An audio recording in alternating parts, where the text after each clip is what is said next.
റിയാസ് മൗലവി വധക്കേസിലെ വിധിയെ വിമർശിക്കുന്ന രാഷ്ട്രീയ നേതാക്കൾ കഥയറിയാതെ ആട്ടം കാണുന്നവരാണെന്ന് പ്രോസിക്യൂട്ടർ അഡ്വക്കേറ്റ് ടി ഷാജിദ്.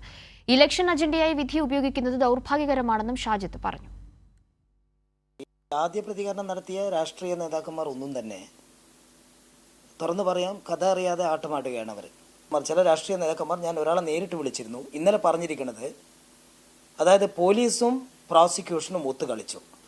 രാഷ്ട്രീയ നേതാക്കന്മാർ ഒരു രാഷ്ട്രീയ അജണ്ടയായിട്ട് ഇപ്പം ഇത് പിണറായി സർക്കാരിനെതിരായിട്ടുള്ള ഒരു തന്ത്രമായിട്ട് സ്പെഷ്യൽ പ്രോസിക്യൂട്ടറും പോലീസും ഒത്തുകളിച്ചു എന്ന് പറയുന്നത് തികച്ചും ദൗർഭാഗ്യകരം. അതിലൊരു വസ്തുത കൂടി നമ്മൾ മനസ്സിലാക്കേണ്ടത്, ഇപ്പോഴും റിയാസ് മൗലവിയുടെ കുടുംബവും അതുപോലെ തന്നെ ഈ പള്ളി കമ്മിറ്റിയും പോലീസിനും പ്രോസിക്യൂട്ടർക്കും ഒരു വീഴ്ചയും സംഭവിച്ചിട്ടില്ല എന്നുള്ള സ്റ്റാൻഡിൽ നിൽക്കുമ്പോൾ ഇതിലെവിടെയാണ് വീഴ്ച പറ്റിയത് എന്ന് തുറന്നു പറയാനുള്ള തൻ്റെ ഇടം ഈ രാഷ്ട്രീയക്കാർ കാണിക്കണം. അപ്പീൽ ബോധിപ്പിക്കും. ലതീഷ് കൂടുതൽ വിവരങ്ങളുമായി കോഴിക്കോട് നിന്നും ചേരുന്നുണ്ട്. ലതീഷ്, വലിയ തോതിലുള്ള രാഷ്ട്രീയ മുതലെടുപ്പുകൾ ഈ ഒരു വിധിയുടെ പശ്ചാത്തലത്തിൽ ഉണ്ടാകുന്നു എന്നാണ് അദ്ദേഹം പറഞ്ഞു വെക്കുന്നത്. എന്തൊക്കെ പ്രധാനപ്പെട്ട കാര്യങ്ങൾ സൂചിപ്പിച്ചു? കവ്യ, റിയാസ് മൗലവി വധക്കേസ് വിധിയെ വിമർശിക്കുന്ന രാഷ്ട്രീയ നേതാക്കൾ കഥയറിയാതെ ആട്ടം കാണുകയാണെന്നാണ് സ്പെഷ്യൽ പ്രോസിക്യൂട്ടറായ ടി ഷാജിദ് പറഞ്ഞിരിക്കുന്നത്. പോലീസിനും പ്രോസിക്യൂഷനും വീഴ്ച വന്നിട്ടില്ല, ഇത് രേഖാമൂലം തെളിയിക്കാമെന്നും ഷാജിദ് പറയുന്നു. ഹൈക്കോടതി ഉടൻ അപ്പീൽ നൽകും. ഇതിന് സർട്ടിഫൈഡ് കോപ്പി ലഭിക്കേണ്ടതുണ്ട്. ആ സർട്ടിഫിക്കറ്റ് കോപ്പി ലഭിക്കുന്ന മുറയ്ക്ക് അടുത്ത ദിവസം തന്നെ, ഒരാഴ്ചയ്ക്കുള്ളിൽ തന്നെ ഹൈക്കോടതിയെ സമീപിക്കുമെന്നും അഡ്വക്കേറ്റ് ടി ഷാജിദ് പറഞ്ഞു.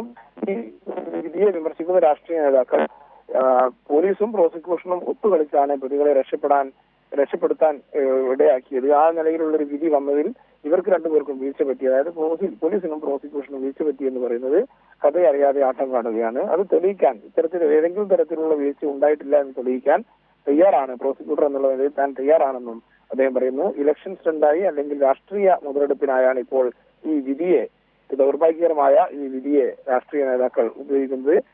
ഒപ്പം അദ്ദേഹം പറഞ്ഞ മറ്റൊരു പ്രധാനപ്പെട്ട കാര്യം പറയുന്നത്, ഈ റിയാസ് മൗലവിയുടെ കുടുംബമോ റിയാസ് മൗലവി ബന്ധപ്പെട്ടുള്ള ആക്ഷൻ കമ്മിറ്റിയോ ഈ രണ്ടുപേർക്കും, പോലീസിനോ പ്രോസിക്യൂഷനോ വീഴ്ച സംഭവിച്ചു എന്ന് ഇതുവരെ പറഞ്ഞിട്ടില്ല. പ്രതികൾ കഴിഞ്ഞ 7 വർഷവും ജയിലിൽ കിടക്കുന്ന സാഹചര്യമാണ് ഉണ്ടായത്. 90 ദിവസത്തിനകം തന്നെ കുറ്റപത്രം സമർപ്പിച്ച സാഹചര്യം ഉണ്ടായി. പിന്നീട് പ്രതികൾക്ക് ഒരു തരത്തിലും പുറത്തിറങ്ങാൻ കഴിയാത്ത രീതിയിൽ പ്രതികളെ ജയിലിൽ കഴിയാൻ പ്രേരിപ്പിച്ച ഉൾപ്പെടെയുള്ള കാര്യങ്ങൾ പോലീസിന്റെയും പ്രോസിക്യൂഷന്റെയും ഒരുമിച്ചുള്ള പ്രവർത്തനത്തിന് ഭാഗമായിട്ടാണ് കാര്യങ്ങളെല്ലാം മറച്ചുവെച്ചുകൊണ്ടാണ് ഇപ്പോൾ രാഷ്ട്രീയ മുതലെടുപ്പിന് വേണ്ടി, ഇലക്ഷൻ മുതലെടുപ്പിന് വേണ്ടി ഇത്തരത്തിലുള്ള വിമർശനം ഉന്നയിക്കുന്നതെന്നാണ് അദ്ദേഹം പറയുന്നത്. പ്രതികളെല്ലാം RSS പ്രവർത്തകരാണ്. ആ RSS പ്രവർത്തകരാണ് എന്നുള്ള കാര്യം തെളിയിക്കാനായിട്ടുണ്ട്.